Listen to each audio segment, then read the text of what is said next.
인천 구월동의 작은 주택가. 68세 박선희 여사의 하루는 언제나 새벽 5시 30분에 시작됩니다. 40년간 초등학교 교사로 일하며 몸에 밴 습관은 퇴직한 지 3년이 지난 지금도 변하지 않았습니다. 선희는 작은 부엌에서 혼자만을 위한 소박한 아침 준비를 합니다. 밥 한 공기, 김치찌개 한 그릇, 달걀 하나. 남편을 먼저 보내고 혼자 살게 된 지 2년째. 이제는 이 정도 분량에도 익숙해졌습니다. 창밖으로는 이른 아침 햇살이 비치고 있었습니다. 평범하고 조용한 아침이었습니다. 그런데 오늘은 뭔가 달랐습니다. 현관문 앞에 놓인 작은 봉투 하나가 선희의 눈에 들어왔습니다. 이게 뭐지? 선희가 봉투를 집어들었습니다. 봉투 안에는 현금 20만 원과 함께 간단한 메모가 들어 있었습니다. 어머니, 용돈입니다. 건강하세요. 글씨체를 보니 아들 민준의 것이 분명했습니다. 선희는 고개를 갸우뚱했습니다. 며칠 전에도 비슷한 봉투가 있었고 그 전주에도 있었습니다. 민준이 가끔 용돈을 드리는 것은 알고 있었지만 이렇게 자주, 그것도 이런 식으로 몰래 두고 가는 것은 처음이었습니다. 전화를 걸어보았지만 민준은 받지 않았습니다. 업무 중이겠지. 선희는 혼잣말을 하며 전화를 끊었습니다. 민준은 35세의 그래픽 디자이너입니다. 대학 졸업 후 작은 디자인 회사에서 일하며 나름대로 성실하게 살아가고 있습니다. 결혼은 아직 하지 않았고 홀로 된 어머니를 자주 찾아뵙습니다. 요즘 민준이가 좀 이상해. 선희는 찻잔을 들며 생각했습니다. 지난 한 달간 민준의 모습이 평소와 달랐습니다. 얼굴이 야위어 보였고 전화 통화할 때도 목소리가 피곤해 보였습니다. 그런데 이상하게도 용돈은 더 자주, 더 많이 주고 있었습니다. 혹시 무리하고 있는 건 아닐까? 선희의 마음에 걱정이 스며들기 시작했습니다. 아침 식사를 마친 선희는 평소처럼 동네 한 바퀴를 도는 산책을 나갔습니다. 근처 공원을 걸으며 단골 이웃들과 인사를 나눴습니다. 선희 언니, 요즘 아드님 어떠세요? 같은 아파트에 사는 김순자 씨가 물었습니다. 그냥 열심히 살고 있지 뭐. 선희가 담담하게 대답했습니다. 아, 그런데 어제 밤늦게 아드님이 오시는 걸 봤어요. 큰 가방을 들고 계시더라고요. 순자의 말에 선희는 멈칫했습니다. 어젯밤에 몇 시쯤이요? 한 11시쯤 되었나? 제가 늦게 마트에서 돌아오는 길이었는데 말이에요. 순자의 설명이었습니다. 선희는 이상했습니다. 민준이 어젯밤에 왔다면 왜 인사도 안 하고 갔을까요? 그리고 큰 가방을 들고 와서 무엇을 했을까요? 집으로 돌아온 선희는 집안을 둘러봤습니다. 뭔가 달라진 것이 있는지 확인해 보았습니다. 그런데 정말로 달라진 것이 있었습니다. 냉장고가 가득 차 있었습니다. 어제 저녁만 해도 거의 비어 있었던 냉장고에 각종 밑반찬과 과일, 우유, 달걀 등이 가득했습니다. 모든 것이 선희가 평소 좋아하는 것들이었습니다. 이 아이가 언제? 선희는 냉장고를 바라보며 마음이 복잡해졌습니다. 부엌 한쪽에는 새로운 쌀통이 놓여 있었습니다. 20kg짜리 쌀포대가 깔끔하게 쌀통에 옮겨져 있었습니다. 선희 혼자서는 감당하기 어려운 무게였습니다. 거실을 살펴보니 TV 옆에 놓여 있던 오래된 공기청정기가 새 것으로 바뀌어 있었습니다. 박스도 치워져 있고 설명서도 정리되어 있었습니다. 이 모든 걸 언제 해놓은 거지? 선희는 놀라움을 감출 수 없었습니다. 화장실에는 새로운 수건과 화장지가 가득 비축되어 있었고 세탁실에는 세제와 섬유유연제가 충분히 준비되어 있었습니다. 선희는 다시 민준에게 전화를 걸어봤습니다. 이번에는 연결되었습니다. 어머니, 무슨 일이세요? 민준의 목소리가 들렸습니다. 민준아, 어젯밤에 집에 왔었니? 전화 너머로 잠깐의 침묵이 흘렀습니다. 아, 네, 잠깐 들렀다가 갔어요. 왜 인사도 안 하고 갔니? 그리고 이 많은 물건들은 언제? 어머니가 주무시고 계셔서 깨우기 죄송해서요. 그냥 필요한 것들 좀 사다 놨어요. 민준의 대답은 간단했습니다. 고마워, 민준아. 그런데 너 요즘 괜찮니?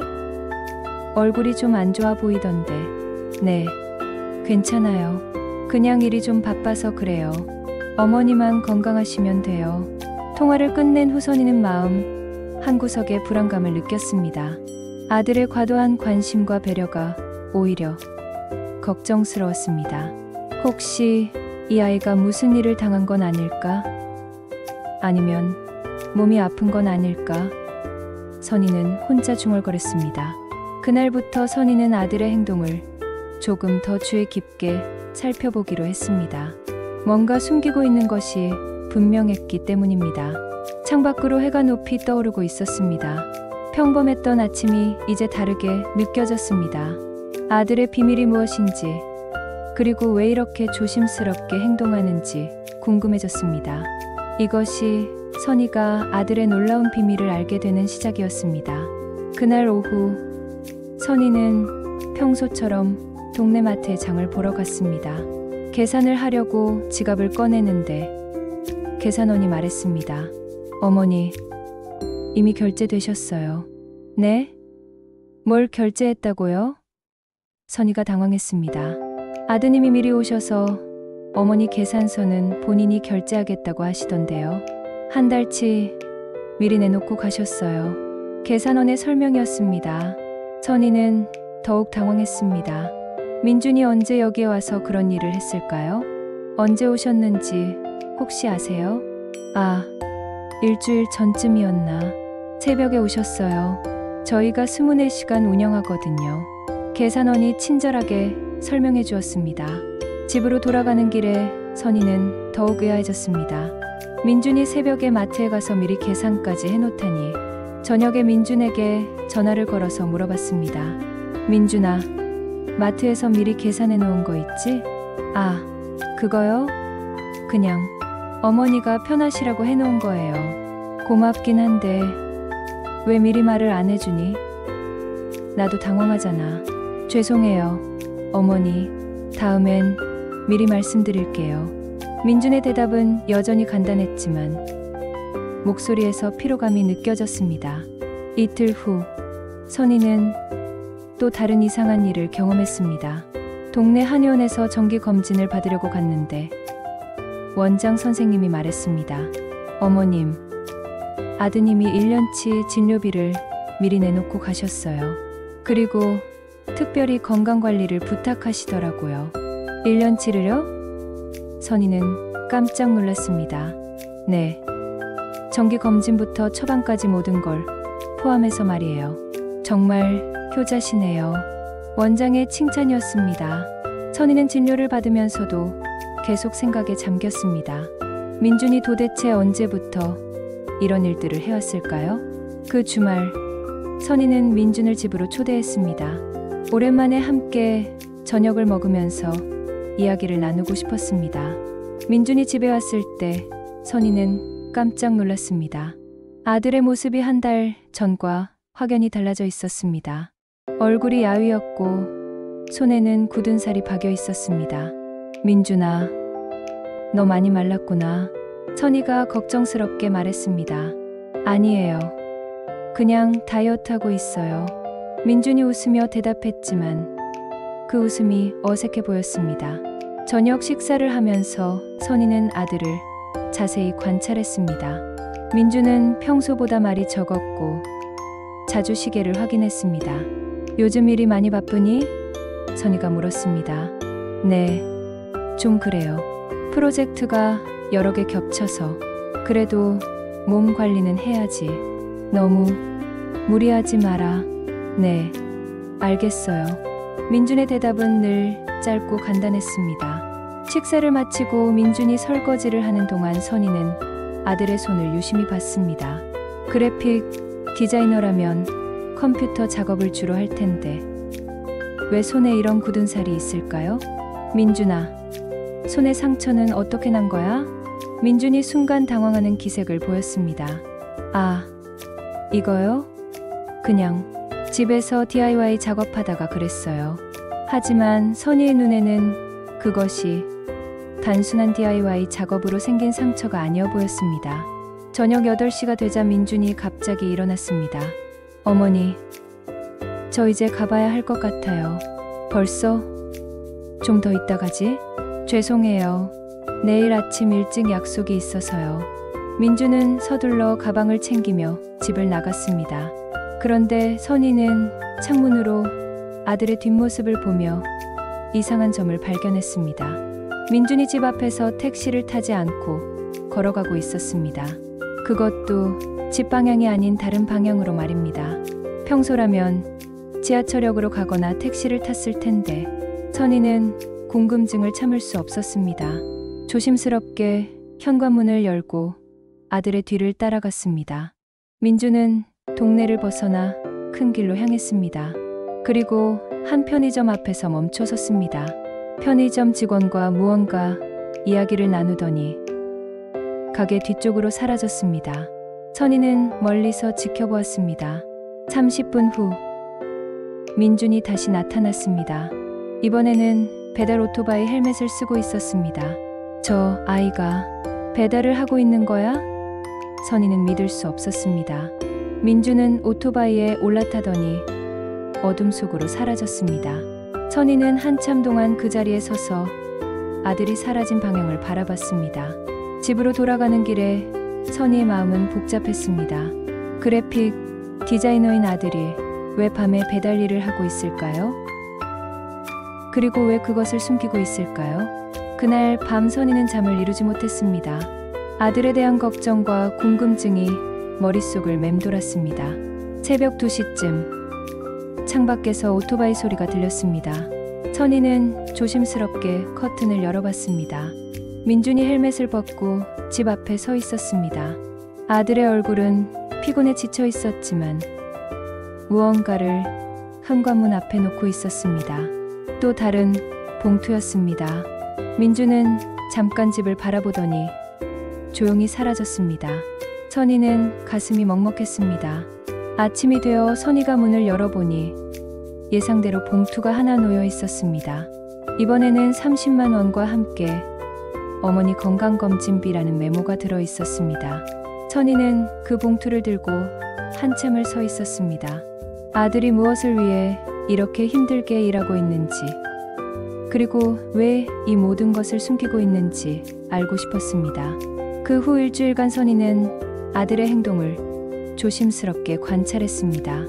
민준이 언제 오고 가는지, 어떤 일을 하고 있는지 파악해 보려고 했습니다. 화요일 저녁, 선희는 또 다른 단서를 발견했습니다. 우편함에 민준 앞으로 온 택배 송장이 잘못 배달되어 있었습니다. 송장에는 안전모 및 작업복 주문이라고 적혀 있었습니다. 안전모, 작업복. 선희는 더욱 의아해졌습니다. 그래픽 디자이너인 아들에게 왜 안전모와 작업복이 필요할까요? 배달일 외에도 다른 일을 하고 있는 건 아닐까요? 수요일 아침, 선희는 동네 약국에 갔습니다. 평소 복용하던 혈압약을 받으러 간 것이었는데 약사가 말했습니다. 어머님, 아드님이 어머님 약값도 미리 내놓고 가셨어요. 3개월치요. 또 그랬어요? 선희는 한숨을 쉬었습니다. 네. 그리고 어머님이 드시는 영양제도 추가로 주문하시더라고요.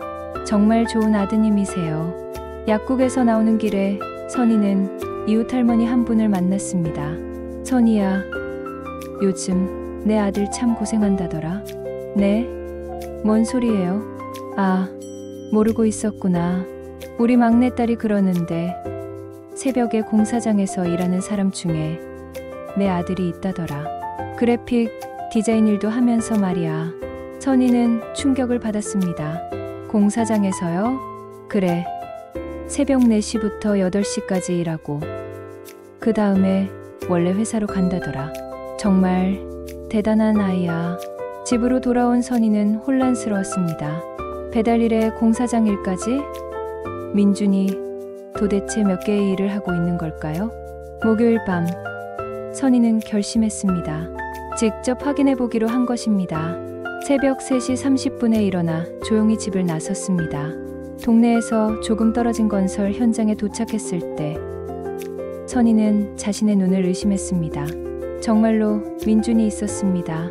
안전모를 쓰고 작업복을 입은 채 무거운 자재를 나르고 있었습니다. 아들의 모습은 처참했습니다. 온몸이 땀으로 젖어 있었고 얼굴은 먼지로 더러워져 있었습니다. 하지만 불평 한마디 없이 묵묵히 일하고 있었습니다. 선희는 멀리서 지켜보며 가슴이 미어졌습니다. 대학까지 나온 아들이 왜 이런 힘든 일을 해야 할까요? 새벽 8시가 되자 민준이 작업을 마치고 현장을 떠났습니다. 선희는 조심스럽게 뒤를 따라갔습니다. 민준은 근처 찜질방에서 씻고 나와 평소 다니던 디자인 회사로 출근했습니다. 이 아이가 밤에는 배달하고 새벽에는 공사장에서 일하고 낮에는 회사에서 일하고 있구나. 선희는 아들의 하루 스케줄을 파악했습니다. 금요일, 선희는 민준이 다니는 디자인 회사에 전화를 걸어봤습니다. 혹시 박민준 대리 있나요? 아, 민준이요? 지금 회의 중인데 전해드릴 말씀이 있으시면. 아니에요. 그냥 혹시 요즘 야근을 많이 하는지 궁금해서요. 야근이요? 민준이는 야근을 거의 안 해요. 오히려 다른 사람들보다 일찍 퇴근하는 편인데. 선희는 더욱 확신했습니다. 민준이 일찍 퇴근하는 이유는 다른 일을 하기 위해서였던 것입니다. 그날 저녁, 선희는 민준에게 전화를 걸었습니다. 민준아, 요즘 많이 힘들지? 아니에요. 왜 그러세요? 그냥 목소리가 피곤해 보여서. 괜찮아요, 어머니. 걱정하지 마세요. 민준아, 선희는 말을 꺼내려다가 멈췄습니다. 아들이 숨기고 있는 이유가 있을 텐데 성급하게 추궁하는 것은 좋지 않을 것 같았습니다. 토요일, 선희는 민준의 원룸을 찾아갔습니다. 깜짝 방문이었습니다. 어머니, 갑자기 웬일이세요? 민준이 당황했습니다.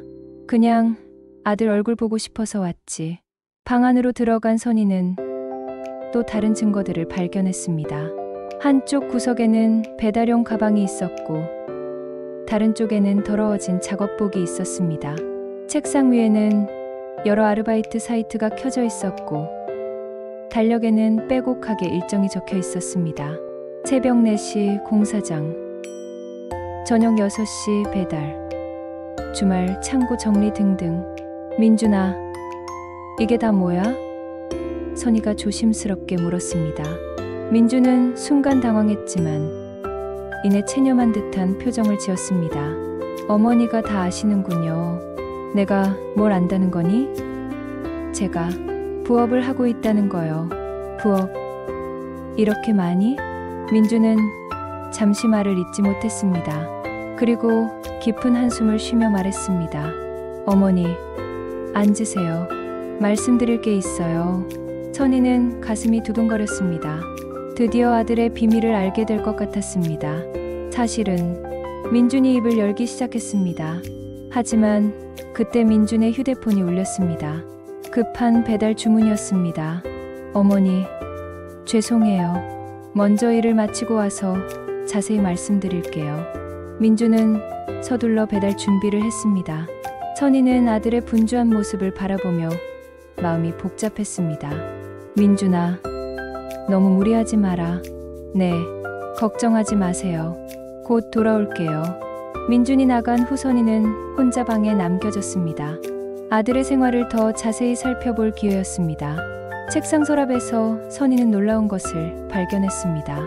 병원 진료 예약서와 함께 어머니 건강검진 비용, 어머니 생활비, 집수리비 등이 적힌 가계부였습니다. 가계부를 보니 민준이 벌어들이는 모든 돈이 어머니를 위해 쓰이고 있었습니다. 정작 자신을 위한 지출은 최소한으로 줄여놓은 상태였습니다. 선희는 가계부를 보며 눈물이 났습니다. 아들이 이렇게까지 자신을 위해 희생하고 있었다는 사실을 몰랐던 자신이 미안했습니다.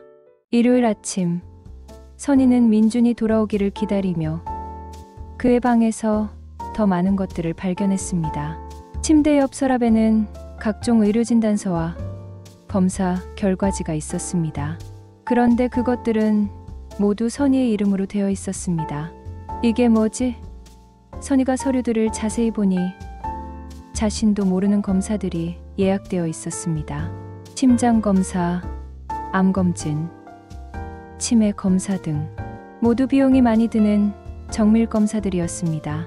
민준이 선희 몰래 각종 건강검진을 예약해놓고 비용까지 미리 결제해둔 것이었습니다. 검사 일정을 보니 앞으로 6개월간 매월 하나씩 받도록 되어 있었습니다. 서류 맨 아래에는 민준의 손글씨로 메모가 적혀 있었습니다. 어머니 건강이 가장 중요. 조기 발견이 최선의 치료. 선희는 가슴이 뜨거워졌습니다. 아들이 이렇게까지 자신의 건강을 걱정하고 있었다니. 책장을 살펴보니 민준이 최근에 읽은 책들이 눈에 띄었습니다.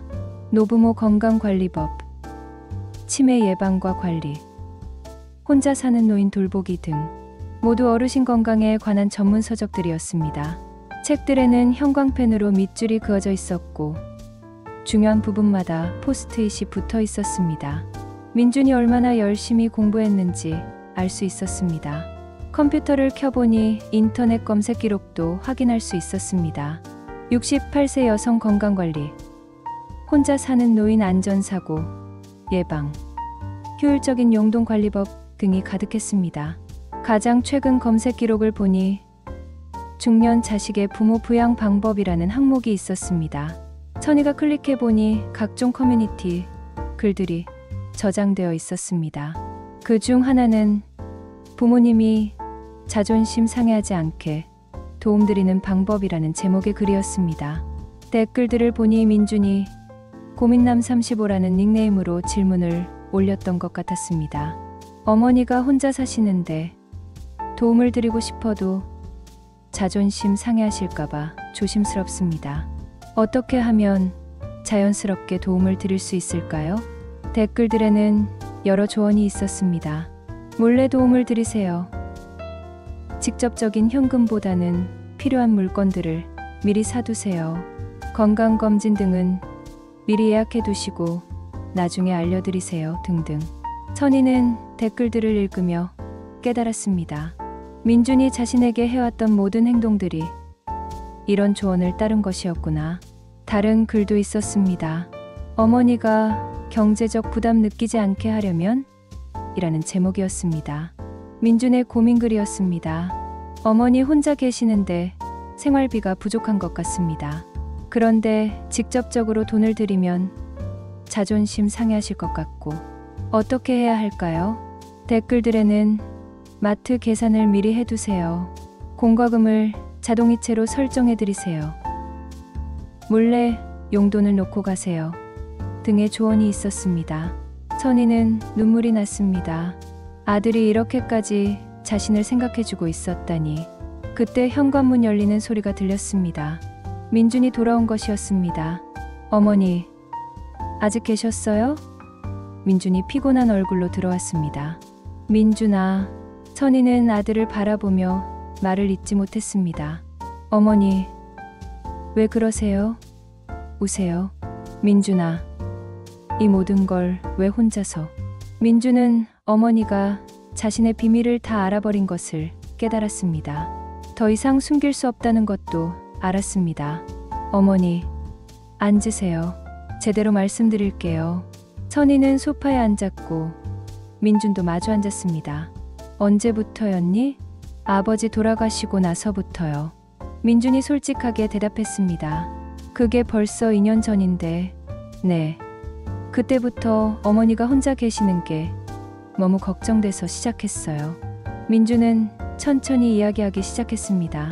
아버지가 돌아가신 후 혼자 남은 어머니가 얼마나 걱정됐는지, 경제적으로도 어려워하시는 것 같아서 어떻게든 도움을 드리고 싶었는지, 처음에는 가끔 용돈만 드렸는데 어머니가 받기 싫어하시잖아요. 그래서 몰래 도움드리는 방법을 찾아본 거예요. 그래서 이렇게 여러 일을 하게 된 거야? 네. 제 월급만으로는 부족해서 배달도 하고 새벽에 공사장 일도 하고 주말에는 창고 정리도 해요. 선희는 가슴이 미어졌습니다. 그러면 너는 언제 쉬니? 괜찮아요. 젊으니까 할 수 있어요. 젊다고 무리해도 되는 게 아니야. 너도 내 생활이 있잖아. 어머니가 더 중요해요. 민준의 단호한 대답이었습니다. 선희는 눈물을 참을 수 없었습니다. 미안해, 민준아. 정말 미안해. 왜 미안하세요? 제가 하고 싶어서 하는 거예요. 그래도 이렇게까지 할 필요는 없었어. 어머니, 저한테는 어머니밖에 없어요. 어머니가 편안하게 사시는 게 제 소원이에요. 두 사람은 한참 동안 껴안고 울었습니다. 아들의 숨겨진 희생과 어머니의 미안함이 교차하는 순간이었습니다. 민준아, 이제 그만해도 돼. 어머니가 알았으니까. 아니에요. 계속 할 거예요. 왜? 어머니가 행복하셔야 저도 행복하거든요. 선희는 이런 아들을 둔 자신이 세상에서 가장 복받은 사람이라고 느꼈습니다. 그날 저녁, 민주는 선희에게 자신의 진짜 마음을 털어놓기 시작했습니다. 2년 동안 혼자 품고 있던 걱정과 사랑을 모두 꺼내놓았습니다. 어머니, 사실 아버지 돌아가시던 날부터 매일 걱정이었어요. 민준이 조용히 말했습니다. 무슨 걱정? 어머니가 혼자서 잘 지내실 수 있을까? 외롭지는 않으실까? 아프시면 어쩌나? 그런 생각들이 계속 머릿속을 맴돌았어요. 선희는 아들의 말을 조용히 들었습니다. 특히 밤에 혼자 계실 때가 가장 걱정돼요. 갑자기 쓰러지시거나 사고가 나면 어쩌나? 그런 생각을 하면 잠이 안 와요. 그래서 자주 전화하고 그랬구나. 네. 그런데 너무 자주 전화하면 어머니가 부담스러워하실 것 같아서 조심스러웠어요. 민주는 계속해서 자신의 마음을 털어놓았습니다. 그리고 경제적인 부분도 걱정이었어요. 아버지 병원비 때문에 저축도 많이 썼을 텐데 혼자서 생활하시기에 부족할 것 같았어요. 그런 걱정까지 했구나. 어머니가 절약하시려고 이것저것 아끼시는 모습을 보면 마음이 아팠어요. 평생 가족을 위해 희생하셨는데 이제라도 편하게 지내셨으면 하는데. 민준의 목소리에서 진심이 느껴졌습니다. 그래서 몰래 도움을 드리기 시작한 거예요. 어머니가 부담스러워하지 않으실 만큼만 자연스럽게. 하지만 너무 무리했어. 무리한 게 아니에요. 제가 할 수 있는 만큼 한 거예요. 민주는 자신의 일과표를 보여주었습니다. 새벽 4시부터 시작해서 밤 12시까지 빽빽하게 채워진 스케줄이었습니다. 평일에는 새벽 4시부터 8시까지 공사장에서 일하고 9시부터 6시까지는 회사에서 근무하고 7시부터 12시까지는 배달 일을 해요. 주말에는 토요일에는 창고 정리 아르바이트, 일요일에는 이벤트 스태프 일을 해요. 그리고 시간이 나면 청소나 설거지, 아르바이트도 해요. 선희는 아들의 일정표를 보며 가슴이 아팠습니다. 언제 쉬니? 괜찮아요. 젊을 때 고생하면 나중에 편하잖아요. 그래도 이렇게 살면 안 돼. 내 건강이 더 중요해. 민주는 어머니의 걱정을 이해했지만 자신의 신념을 굽히지 않았습니다. 어머니, 제가 이렇게 하는 이유를 알아주세요. 무슨 이유? 평생 저를 위해 희생하신 어머니께 이제라도 보답하고 싶어요. 민주는 어린 시절의 기억들을 떠올렸습니다. 어머니가 선생님으로 일하시면서도 저 때문에 얼마나 고생하셨는지 알아요. 제가 아플 때마다 밤새 간병해 주시고 제 학비를 위해서 과외도 하시고 그건 부모로서 당연한 거야. 당연한 게 아니에요. 어머니는 정말 대단한 분이세요. 민주는 구체적인 기억들을 이야기했습니다. 중학생 때 제가 골절상을 입었을 때 기억나세요? 어머니가 한 달 동안 매일 병원에 데려다 주셨어요. 그때 어머니가 얼마나 힘들어 하셨는지 보였어요. 그때 일을 고등학생 때는 대학 진학 때문에 고민이 많았는데 어머니가 밤늦게까지 진로 상담해 주시고 정보도 찾아주셨어요. 민준의 기억은 선명했습니다. 대학 다닐 때도 등록금이 부족하면 어머니가 빌려서라도 마련해 주셨어요. 그때 어머니가 얼마나 걱정하셨는지 알아요. 선희는 아들이 이 모든 것을 기억하고 있다는 사실에 놀랐습니다. 졸업하고 취업 준비할 때도 어머니가 제 뒷바라지를 해주셨어요. 면접복도 사주시고 면접 보러 갈 때마다 용돈도 주시고 그런 건 다 까먹어도 돼. 안 까먹어요. 평생 기억할 거예요. 민주는 감정이 복받쳐 올라 잠시 말을 멈췄습니다. 어머니께서 저에게 해주신 모든 것들, 그 사랑을 제가 어떻게 갚을 수 있을까 생각해봤어요. 갚을 게 뭐가 있어? 부모 자식 간에 갚고 받을 게 있나? 있어요. 어머니가 저에게 해주신 사랑만큼 이제는 제가 어머니를 돌봐드리고 싶어요. 민준의 눈에서 눈물이 흘렀습니다. 어머니가 평생 저를 위해 희생하셨잖아요. 이제는 제 차례예요. 선희도 눈물을 흘렸습니다.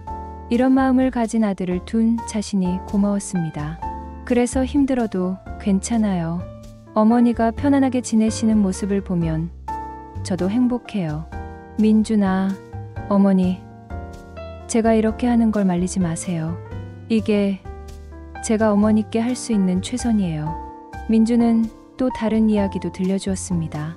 사실 친구들이 결혼 이야기를 할 때도 있어요. 그런데 지금은 어머니가 더 중요해요. 결혼은 해야지. 나 때문에 미룰 일이 아니야. 아니에요. 어머니가 안정적으로 지내실 때까지는 결혼 생각 없어요. 선희는 아들이 자신 때문에 결혼까지 미루고 있다는 사실에 마음이 무거워졌습니다. 그런데 괜찮아요. 지금이 행복해요. 민준의 진심 어린 말이었습니다. 두 사람은 그날 밤 새벽까지 이야기를 나눴습니다. 2년 동안 숨겨왔던 마음들을 모두 털어놓는 시간이었습니다. 다음 날 아침, 선희는 잠을 이루지 못한 채 생각에 잠겨 있었습니다. 아들의 고백을 듣고 나니 마음이 복잡했습니다.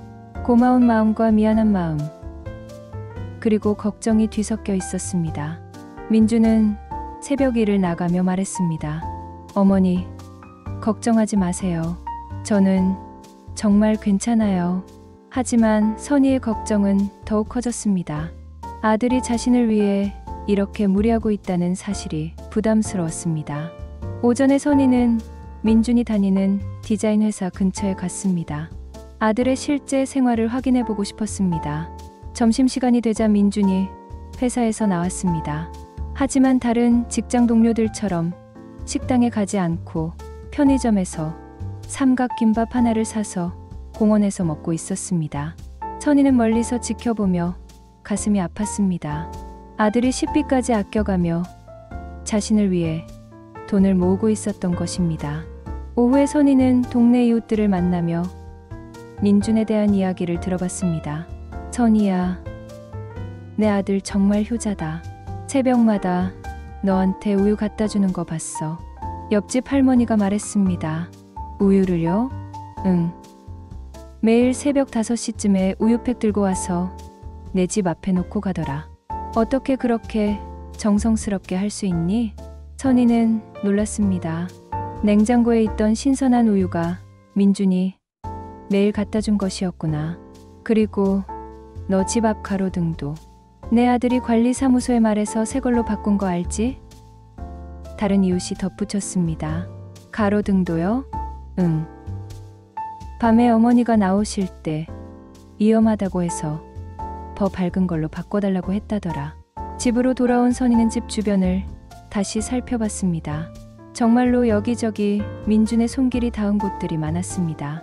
현관문 손잡이는 새 것으로 바뀌어 있었고 하단의 꽃들도 민준이 심어둔 것이었습니다. 심지어 대문 앞 계단에 미끄럼 방지 테이프도 민준이 붙여둔 것이었습니다. 저녁에 선희는 민준에게 전화를 걸었습니다. 민준아, 오늘 저녁에 집에 와서 같이 밥 먹자. 어머니, 죄송해요. 오늘 배달 일이 있어서 하루만 쉬면 안 될까? 그게 이미 스케줄이 잡혀 있어서요. 선희는 아들이 하루도 쉬지 못하고 있다는 사실을 새삼 깨달았습니다. 그날 밤 선희는 중요한 결정을 내렸습니다. 더 이상 아들에게만 의존할 수 없다는 생각이 들었습니다. 다음 날 선희는 은행에 갔습니다. 자신의 적금과 예금을 정리해보고 싶었습니다. 어머님, 현재 잔액이 생각보다 많이 있으세요. 은행 직원이 말했습니다. 선희가 확인해보니 정말로 그랬습니다. 민준이 몰래 입금해준 돈들이 쌓여 있었습니다. 자신이 쓴 돈보다 민준이 입금한 돈이 더 많았습니다. 이 아이가 정말... 선희는 한숨을 쉬었습니다. 은행에서 나온 선희는 바로 구직정보지를 사러 갔습니다. 68세에도 할 수 있는 일이 있는지 찾아보려고 했습니다. 어머니, 요즘 시니어 일자리가 많아요. 경험 많은 분들을 선호하는 곳들도 있고요. 구직상담사가 설명했습니다. 선희는 자신도 뭔가 할 수 있는 일이 있다는 사실에 희망을 느꼈습니다. 그날 저녁, 민준이 배달을 마치고 늦게 집에 왔습니다. 어머니, 왜 안 주무세요? 민준아, 앉아봐. 할 이야기가 있어. 민준은 어머니의 진지한 표정을 보고 긴장했습니다. 민준아, 고마워. 정말 고마워. 선희가 먼저 말했습니다. 갑자기 왜 그러세요? 내가 나를 위해 이렇게까지 해주는 걸 보니까 정말 고맙고 미안해. 민주는 어머니의 말을 듣고 있었습니다. 그런데 이제 그만해도 될 것 같아. 왜요? 제가 뭔가 잘못했나요? 잘못한 게 아니라 너무 무리하고 있어. 엄마가 볼 때 내가 너무 힘들어 보여. 선희는 아들의 손을 잡았습니다. 내가 나를 걱정하는 마음은 알겠어. 하지만 너도 내 인생이 있잖아. 어머니가 더 중요해요. 아니야, 너도 중요해. 내가 행복해야 엄마도 행복해. 선희는 자신도 뭔가 해보겠다고 말했습니다. 엄마도 일을 찾아볼까 해. 어머니가 일을요? 왜요? 나도 할 수 있는 일이 있을 거야. 그리고 너 혼자 모든 걸 책임질 필요 없어. 민주는 반대했습니다. 어머니는 쉬셔야 해요. 아니야, 쉬기만 할 나이가 아니야. 아직 건강하고 할 수 있는 일이 많아. 선희는 구체적인 계획을 이야기했습니다. 동네 도서관에서 아이들 교육 봉사 일이 있대. 내가 교사 경험이 있으니까 할 수 있을 거야. 봉사는 돈이 안 나오잖아요. 돈이 전부가 아니야. 보람도 중요하고 내가 필요한 사람이 된다는 느낌도 중요해. 민주는 어머니의 말을 듣고 생각에 잠겼습니다. 그리고 민준아, 내 인생도 생각해봐. 결혼도 해야 하고 내 꿈도 이뤄야 하고 지금도 행복해요. 지금은 그럴 수 있어. 하지만 10년 후, 20년 후에도 그럴 수 있을까? 선희의 말에는 깊은 의미가 있었습니다. 엄마가 정말 원하는 건 내가 행복한 거야. 내가 나 때문에 힘들어하는 걸 보면 엄마도 힘들어. 민주는 처음으로 자신의 행동이 어머니에게 부담을 줄 수도 있다는 생각을 했습니다. 그 대화 이후 선희와 민주는 새로운 관계를 만들어가기 시작했습니다. 민준의 일방적인 희생이 아닌 서로를 배려하는 관계로 바뀌어가는 것이었습니다. 일주일 후 선희는 정말로 동네 도서관에서 일을 시작했습니다. 주 3회 오전 2시간씩 초등학생들에게 독서, 지도를 하는 일이었습니다. 어머니, 정말 괜찮으세요? 민준이 걱정했습니다. 괜찮아. 오히려 재밌어. 아이들이 너무 귀여워. 선희의 얼굴에는 활력이 돌아왔습니다. 40년간 교사로 일했던 경험이 큰 도움이 되었습니다. 아이들은 선희를 좋아했고 도서관 관계자들도 만족해했습니다. 박 선생님, 아이들이 선생님 수업 시간을 가장 기다려해요. 도서관장이 칭찬했습니다. 선희는 다시 사회의 일원이 된 기분이었습니다. 집에만 있을 때의 외로움과 무료함이 사라졌습니다. 한 달 후, 도서관에서는 선희에게 정식 제안을 했습니다. 선생님, 시간을 늘려서 주 5일 근무하시면 어떨까요? 급여도 나름대로 괜찮게 드릴 수 있을 것 같아요. 선희는 기뻤습니다. 돈보다도 자신이 필요한 사람이라는 느낌이 좋았습니다. 민준에게 이 소식을 전했을 때 민준도 기뻐했습니다. 어머니, 정말 좋으시겠어요. 응, 정말 보람 있어. 그리고 민준아, 네, 이제 내 일도 조금 줄여도 될 것 같아. 내가 버는 돈도 있고 우리 둘이 합치면 충분해. 민준은 잠시 고민했습니다. 하지만 어머니의 진심을 알 수 있었습니다. 그럼 야간 배달은 그만둘게요. 너무 늦게 다니는 것 같아서 어머니가 걱정하실 것 같아서요. 정말? 네. 대신 새벽 공사장 일은 계속할게요. 체력 단련도 되고 아침 일찍 끝나니까 괜찮아요. 선희는 아들이 조금이라도 부담을 줄이겠다고 하니 안심이 되었습니다. 2개월 후, 두 사람의 생활은 안정을 찾아갔습니다. 선희는 도서관에서 보람을 찾았고 민주는 밤에 좀 더 여유를 가질 수 있게 되었습니다. 어머니, 요즘 얼굴이 훨씬 밝아지셨어요. 민준이 말했습니다. 민준이도 그래. 예전보다 여유가 생긴 것 같아. 어느 일요일 오후, 모처럼 두 사람이 함께 시간을 보낼 수 있게 되었습니다. 민준아, 오랜만에 함께 영화라도 볼까? 좋아요. 어떤 영화 보고 싶으세요? 영화관에서 코미디 영화를 보며 두 사람은 함께 웃었습니다. 오랜만에 느끼는 여유로운 시간이었습니다. 영화가 끝나고 카페에서 차를 마시며 이야기를 나눴습니다. 민준아, 요즘 기분이 어때? 정말 좋아요. 어머니가 활기차게 지내시는 걸 보니까 저도 마음이 편해요. 나도 그래. 내가 조금이라도 여유를 가지니까 보기 좋아. 선희는 중요한 이야기를 꺼냈습니다. 민준아, 이제 결혼 생각도 해봐. 어머니, 진짜야. 내 나이면 결혼을 생각해 볼 때야. 그런데 어머니 혼자 두고 어떡해. 내가 혼자 있어도 괜찮아. 도서관에서 일도 하고 이웃들도 있고 외롭지 않아. 민주는 처음으로 결혼에 대해 진지하게 생각해 보기 시작했습니다. 좋은 사람이 있으면 어머니께 소개해 드릴게요. 그래, 그렇게 해라. 한 달 후, 민주는 정말로 여자친구를 데려왔습니다. 같은 회사에서 일하는 김지혜라는 여성이었습니다. 어머니, 지혜 씨예요. 민준이 소개했습니다. 안녕하세요, 어머님. 민준 오빠한테 어머님 이야기 많이 들었어요. 지혜가 정중하게 인사했습니다. 선희는 지혜가 마음에 들었습니다. 착해 보였고 민준을 바라보는 눈빛이 따뜻했습니다. 지혜 씨, 우리 민준이가 어떤 사람인지 잘 알죠? 선희가 물었습니다. 네, 정말 좋은 사람이에요.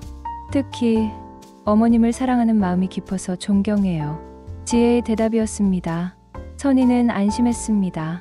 이 여자라면 민준을 잘 이해해 줄 것 같았습니다. 지혜 씨도 부모님께 효도하세요? 네. 저희 부모님은 지방에 계시는데 한 달에 한 번씩 내려가 뵙고 있어요. 선희와 지혜는 금세 친해졌습니다. 두 사람 다 가족을 소중히 여기는 마음이 같았기 때문입니다. 그날 저녁, 지혜가 돌아간 후 선희는 민준에게 말했습니다. 좋은 사람이구나. 지혜 씨 같은 사람이면 엄마도 안심이야. 정말요? 응. 그리고 민준아, 결혼하면 어머니 걱정하지 마. 혼자서도 잘 살 수 있어. 어머니, 내가 행복해야 엄마도 행복하다는 걸 이제는 알겠어. 민주는 어머니의 말에 감동했습니다. 이제야 진정한 효도가 무엇인지 깨달을 수 있었습니다. 6개월 후, 민준과 지혜는 약혼을 발표했습니다. 선희는 진심으로 축하했습니다. 민준아, 정말 축하해. 지혜 씨를 만나서 다행이야. 어머니 덕분이에요. 어머니가 허락해주지 않으셨다면 불가능했을 거예요. 그게 아니야. 내가 좋은 사람이라서 좋은 인연을 만난 거지. 민주는 이제 더 이상 어머니에 대한 걱정 때문에 자신의 인생을 미루지 않아도 된다는 것을 알았습니다. 어머니도 자신만의 삶을 찾았고 행복해하고 있었기 때문입니다. 민준의 약혼 소식이 알려진 후 선희는 더욱 적극적으로 자신의 생활을 꾸려나가기 시작했습니다. 아들이 결혼 후에도 걱정하지 않도록 독립적인 모습을 보여주고 싶었습니다. 도서관에서의 일도 더욱 열심히 했습니다. 아이들을 가르치는 것이 단순한 일이 아니라 자신의 새로운 꿈이 되었습니다. 박 선생님, 아이들이 선생님 덕분에 책을 정말 좋아하게 됐어요. 한 학부모가 감사 인사를 전했습니다. 제가 더 감사하죠. 아이들 덕분에 매일이 즐거워요. 선희의 진심 어린 답변이었습니다. 선희는 동네에서도 활발하게 활동하기 시작했습니다. 부녀회 일도 하고 독거노인 돌봄, 봉사활동도 시작했습니다.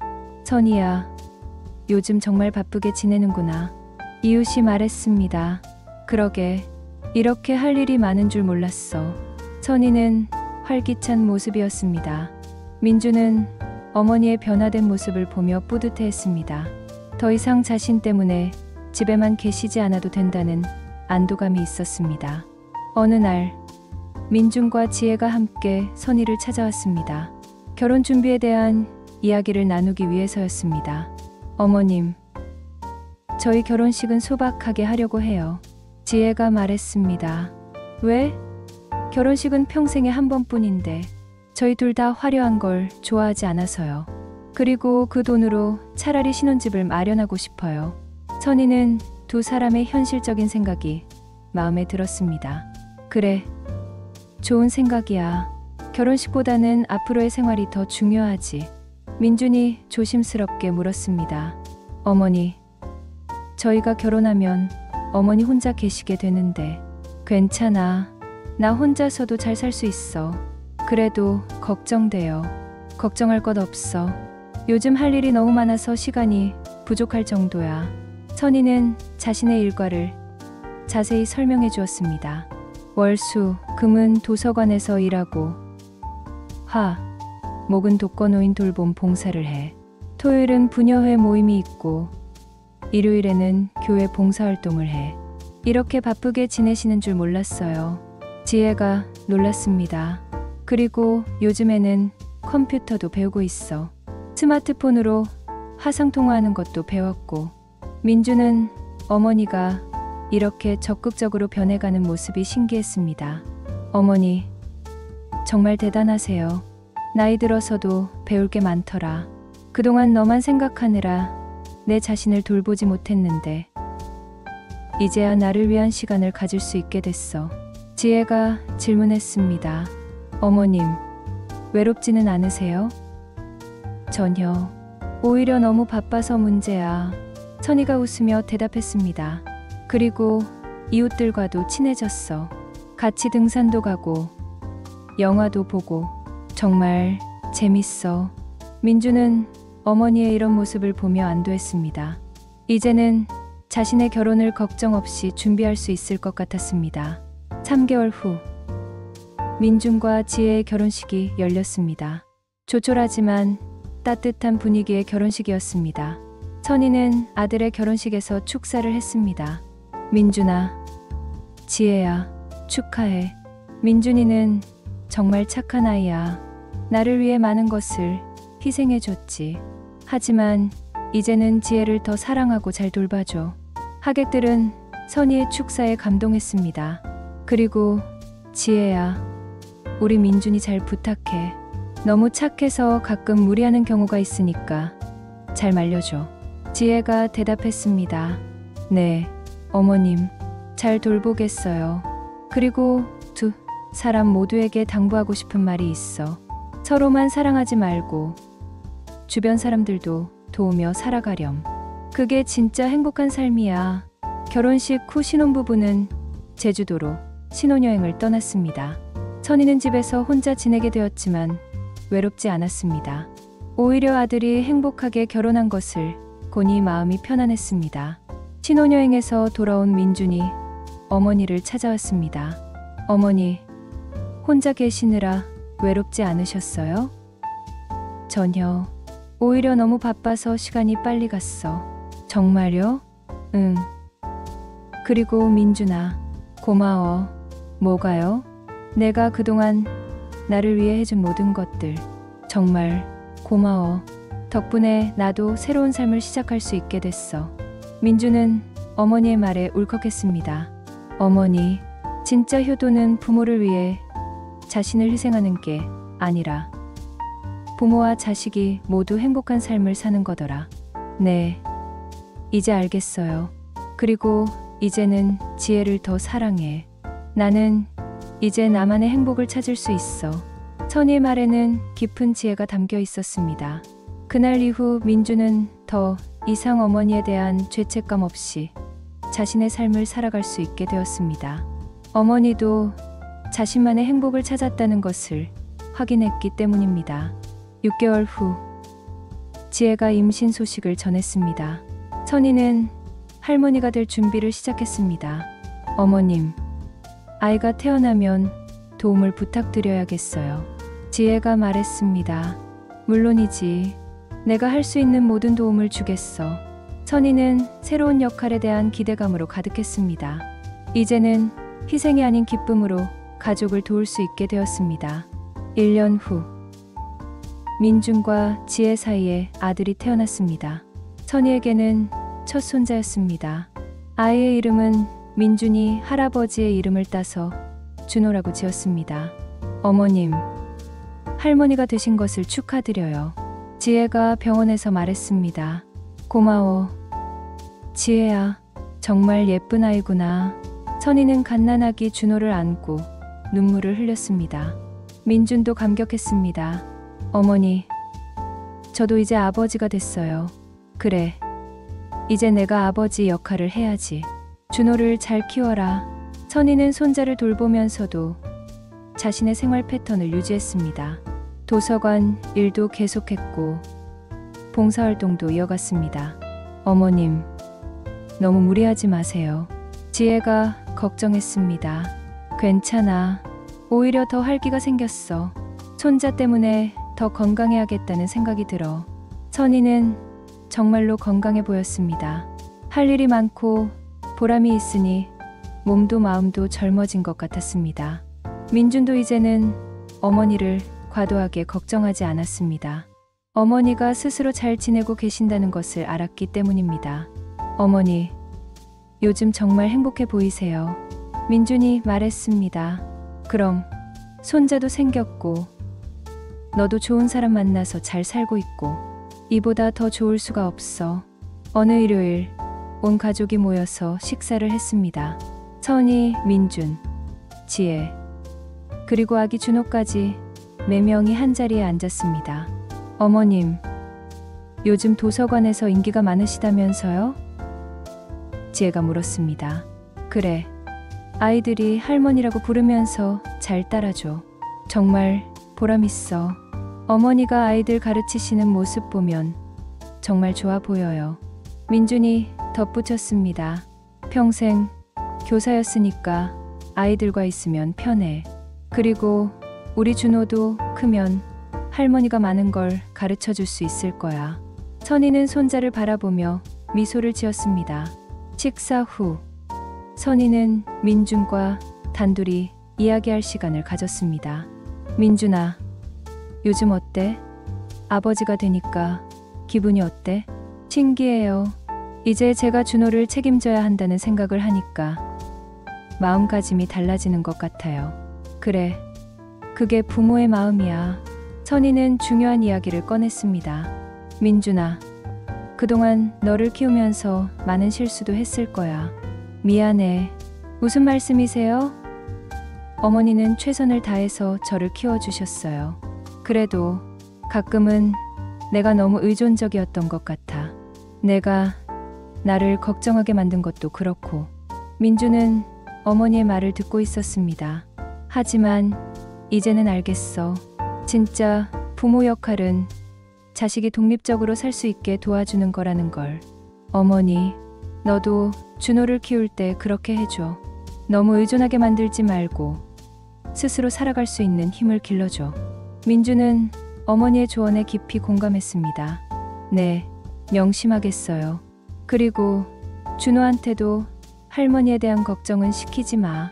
할머니는 할머니대로 잘 살 테니까. 선희의 말에는 자신감이 가득했습니다. 3개월 후 선희에게 특별한 소식이 있었습니다. 도서관에서 정식 직원으로 채용 제안을 받은 것이었습니다. 어머니, 정말 축하드려요. 민준이 기뻐했습니다. 68세에 정식 취업을 하다니 정말 대단하세요. 지혜도 축하했습니다. 나도 믿기지 않아. 이 나이에 새로운 일을 시작하게 될 줄은 몰랐어. 선희는 정말 기뻤습니다. 단순히 봉사가 아니라 전문직으로 인정받는다는 것이 뿌듯했습니다. 어머니, 정말 멋있어요. 저도 어머니처럼 나이가 들어서도 새로운 도전을 하고 싶어요. 지혜가 말했습니다. 그래. 나이는 숫자일 뿐이야. 마음만 젊으면 뭐든 할 수 있어. 6개월 후 준호가 돌이 되었습니다. 온 가족이 모여서 돌잔치를 열었습니다. 돌잡이에서 준호는 책을 잡았습니다. 할머니를 닮았나 보다. 민준이 웃으며 말했습니다. 그럼 준호도 나중에 선생님이 되려나? 선희가 손자를 안으며 말했습니다. 어머니, 준호가 뭐가 되든 상관없어요. 건강하고 행복하게만 자라주면 돼요. 지혜의 말이었습니다. 맞아. 가장 중요한 건 행복이지. 그날 밤 선희는 일기를 썼습니다. 오늘 준호 돌잔치였다. 정말 행복한 하루였다. 2년 전 민준이가 나 몰래 희생하고 있을 때는 미안하고 걱정스러웠는데 이제는 모든 것이 제자리를 찾은 것 같다. 민준이는 좋은 아버지가 되었고 지혜는 훌륭한 며느리고 준호는 건강하게 자라고 있다. 그리고 나도 새로운 인생을 살고 있다. 선희는 펜을 잠시 멈추고 창밖을 바라봤습니다. 민준이가 나를 위해 했던 희생들이 결국 우리 가족 모두에게 좋은 결과를 가져다 준 것 같다. 그 아이의 사랑 때문에 나도 변할 수 있었고 더 적극적으로 살 수 있게 되었다. 이제는 서로에게 의존하지 않으면서도 사랑할 수 있는 관계가 되었다. 일기를 다 쓰고 선희는 만족스러운 미소를 지었습니다. 이제 정말로 모든 것이 완벽한 균형을 이루고 있었습니다. 1년 후 선희의 70번째 생일이었습니다. 온 가족이 모여서 생일 파티를 열었습니다. 어머님, 생일 축하드려요. 지혜가 케이크를 들고 왔습니다. 할머니, 생일 축하해요. 이제 걸음마를 시작한 준호도 비틀거리며 다가왔습니다. 고마워. 우리 준호야. 선희는 손자를 안으며 웃었습니다. 민준이 선물을 건넸습니다. 어머니, 이거 드려요. 선물을 열어보니 예쁜 목걸이가 들어있었습니다. 어머니가 항상 건강하고 행복하시라는 의미예요. 민준의 설명이었습니다. 고마워. 민준아, 정말 예쁘다. 그때 지혜가 깜짝 소식을 발표했습니다. 어머님, 사실 저희에게 좋은 소식이 있어요. 뭔데? 준호에게 동생이 생길 예정이에요. 지혜가 배를 쓰다듬으며 말했습니다. 선희는 깜짝 놀랐습니다. 정말 또 임신했어? 네.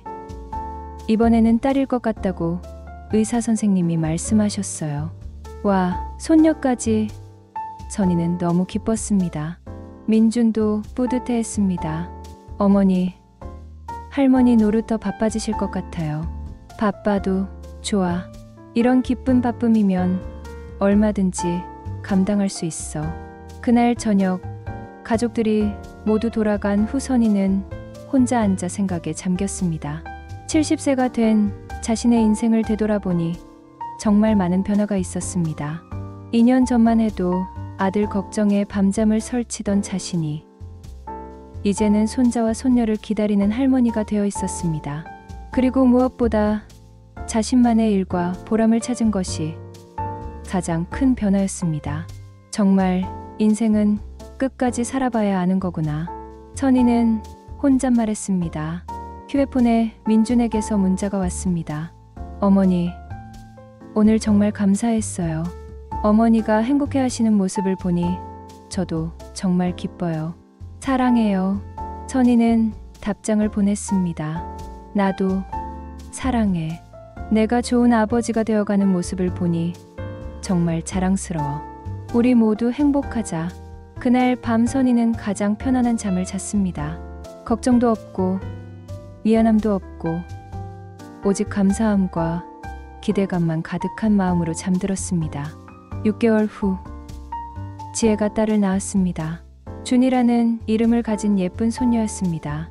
선희는 이제 2명의 손주를 둔 할머니가 되었습니다.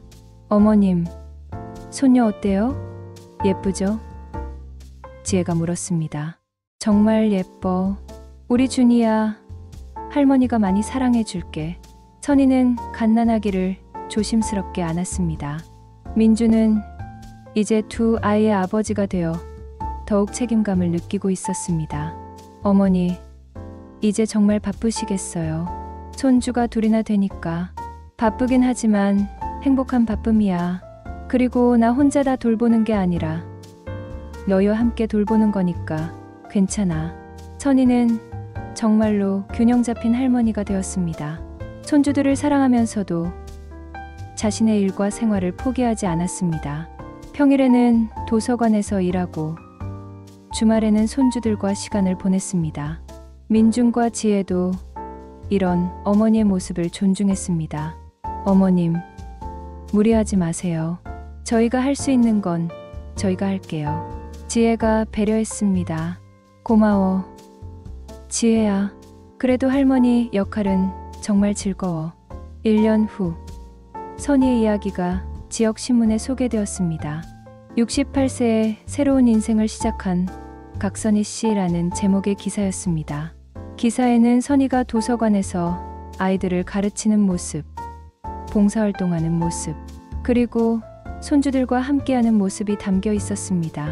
정말 대단한 할머니시네요. 기자가 인터뷰에서 말했습니다. 대단한 게 아니라 그냥 주어진 하루하루를 최선을 다해 사는 거예요. 선희의 겸손한 답변이었습니다. 비결이 있다면 무엇인가요? 가족이 서로 의존하지 않으면서도 사랑할 수 있다는 걸 깨달은 거예요. 그리고 나이는 정말 숫자일 뿐이라는 것도요. 기사가 나간 후 많은 시녀들이 선희에게 조언을 구하러 왔습니다. 어떻게 하면 자녀에게 부담을 주지 않으면서도 관계를 유지할 수 있을까요? 자녀가 자신의 인생을 살 수 있도록 도와주세요. 그리고 부모도 자신만의 삶을 만들어 가야 해요. 선희의 조언은 많은 사람들에게 도움이 되었습니다. 2년 후 준호가 5살, 준이가 3살이 되었습니다. 2 아이는 할머니를 무척 좋아했습니다. 할머니, 오늘 도서관에서 뭐 했어? 준호가 궁금해했습니다. 오늘은 친구들이랑 재미있는 책을 읽었어. 너희들도 나중에 할머니가 일하는 곳에 놀러와. 좋아. 할머니가 선생님이구나. 아이들은 할머니가 일하는 모습을 자랑스럽게 생각했습니다.